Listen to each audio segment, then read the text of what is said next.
Assalamu alaikum wa rahmatullahi wa barakatuh. An wani kalau ya kuke a gari, ya aiki, ya gida, da fatan kuna cikin koshin lafiya. To masha Allah. To a yau kamar yadda kuke gani za mu yi kufta. Na ɗaya zan kawo kaza haka niƙaƙƙiya na niƙa ta, kun ga niƙa yayi laushi. To gashi haka na niƙa ta, a gida ma na niƙa ta iya tsoka. To gashi haka na sa ta a roba.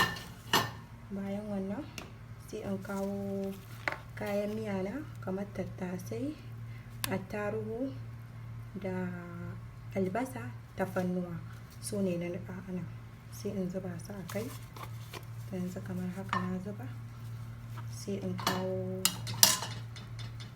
kayan ƙanshi, bari in juya shi haka. To kayan ƙanshi kamar yadda kuke gani, nan kayan ƙamshi ne, nan magi ne, nan ma kuma daga cikin kayan ƙamshi ne, nan kuma mai tauraro ne na zuba guda ɗaya. To gashi haka sai in zuba. Zan kawo kuma gari in saka, yanzu zan kawo garin. To yanzu ga fulawa nan na zuba kamar cokali 4. Zan sa mai kaɗan, ba da yawa ba. Yanzu ga man nan na sa haka, ba da yawa ba na sa shi saboda zan soya a yi da mai. Dan dai kawai dan la ya kakkama min a hannu. To yanzu gashi haka zan cakuɗa shi, in haɗa shi waje ɗaya gaba ɗayan shi.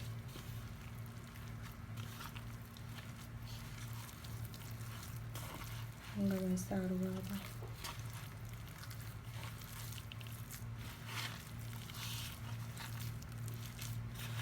Gashi haka ina haɗa shi, ina haɗuwa. Gashi haka. Kun gani? A kayan ƙanshin nawa da akwai kurkur a ciki, zai ba shi kalama. Kun gani? ina mutsakawa saboda yani ina kamar haka saboda ya shiga ko ina ya haɗu.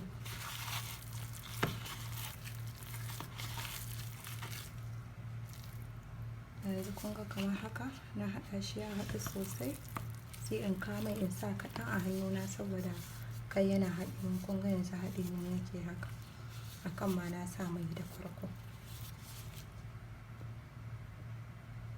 To yanzu haka a kwano na sa mai kaɗan.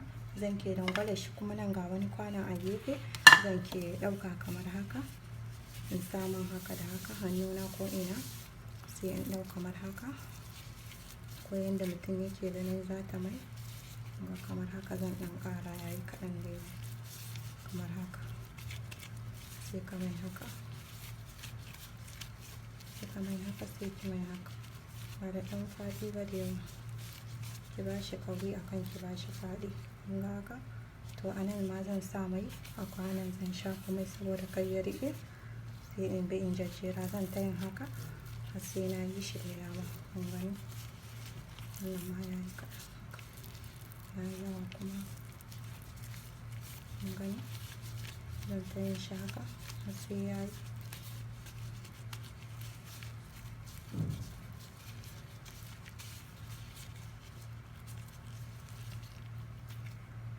Yanzu gashi kamar yadda kuke gani na riga da na gama. Kun ga yayi. Na kammala su duka na ajiye su wuri ɗaya.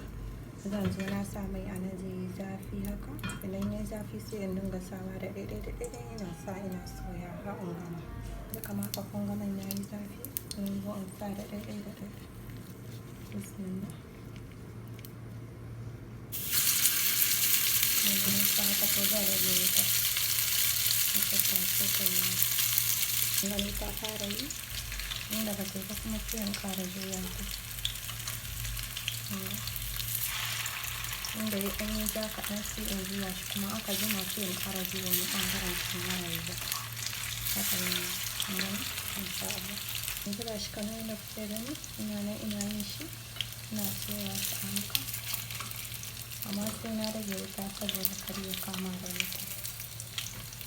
Har sai ya zama irin haka kamar yadda na yi waɗannan nan. Yanzu gashi haka na juya shi, kun ga ina yin ja. Kuma kan mutum ya sa mai da yawa. In ka sa mai da yawa ma ba zai ba saboda haka. Kamar haka. In kika mai za ki ji ƙaran ma yana fitowa. inda ya soyu ba zai yi komai ba. Ba za ka yi komai ba kafin za ka soya har daga ciki. In kuma baki tabbatar ta soyu ba ma za ki iya mata haka kin ga. Yanzu ga shi nan cikin ta normal ta soyu. To a yanzu kamar yadda kuke gani na kammala, zan kama mayonnaise don kawo gurasa ta. Bismillah. Sai in yanka.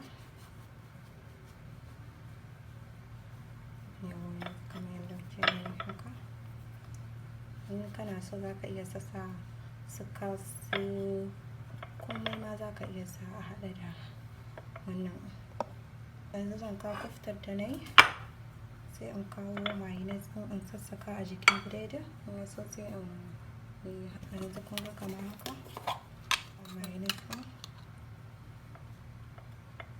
Zan san shi da yawa a abinci, sai in sa haka.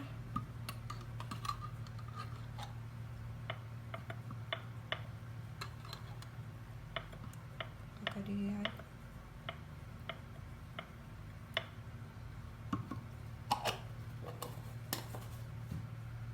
To yanzu na shafa, kun ga na kammala ta a gefe haka na mata. Sai in zo in sa wanda na ga zan saka, ko zan sa wannan ne ko na yi shi kala biyu, na yi ƙanana ma kamar haka. Amma ina so ƙananan ma in sa biyu ko uku da yanda nake so. In zan sa su ketchup da su komai. To da yake na sa attarugu a ciki gaskiya ba zan sa wannan ba. Zan bar shi haka nan saboda kayan cikin shi ma ya ishe shi. To yanzu ga shi kamar haka na kammala sai ce. To idan kuna son girke-girke kamar haka ku danna min subscribe, ku yi min sharing a group ku na WhatsApp da Facebook. Kuna tare da Fatima Muhammad a cikin YouTube ɗina mai suna Fatima Muhammad a cikin YouTube channel. Bye bye sai kun sake jin mu.